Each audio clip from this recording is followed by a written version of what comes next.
হে গাইছ আশা কৰোঁ সকলোৱে ভালে আছে। তো আজিৰ কাহিনীটো হ'ল এনেকুৱা, মই যাবলৈ লৈছোঁ মানে মই আজি ক'তো আলহী খাবলৈ নাযাওঁ, মোৰ আছে আজি এক্সাম দিবলৈ যাবলৈ ওলালোঁ। আৰু ইফালে মাহঁতো বহি আছে, জুই পুৱাই আছে, আৰু ময়ো এনেকৈ মোৰ বসন্তীখান লৈ এইবাৰ এক্সাম দিবলৈ যাবলৈ ওলালোঁ।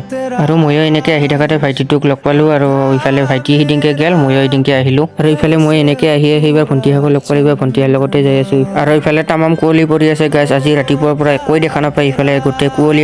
আৰু এইবাৰ এনেকৈ আহি পালোঁ, মোৰ বসন্তীখন পাৰ্কিং কৰিলোঁ। তো গাইছ এইবাৰ মই এক্সাম দিবলৈ যাওঁ, আৰু এনেকৈ এক্সাম দি ওলাই আহিলোঁ মই। ভবাতকৈ ভালেই হ'ল দিয়ক গাইছ। ভণ্টিহঁতৰ লগত বোলে আৰু বেংকত আহিব লাগে, সেইবাবে আৰু বেংকত আহিলোঁ। সেইটো ভণ্টি লাইনত খাৰা হৈছে, আৰু ময়ো এনেকৈ এক্সাম দি আহি পেলাই এইবাৰ আমাৰ গুৰিতে এটা শ্ৰাদ্ধ আছে, তাকে শ্ৰাদ্ধত মই ভাত খাবলৈ আহিলোঁ। আৰু এইটো হ'ল ৰাতিৰ কাহিনী, আমি নাম ধৰি আছোঁ।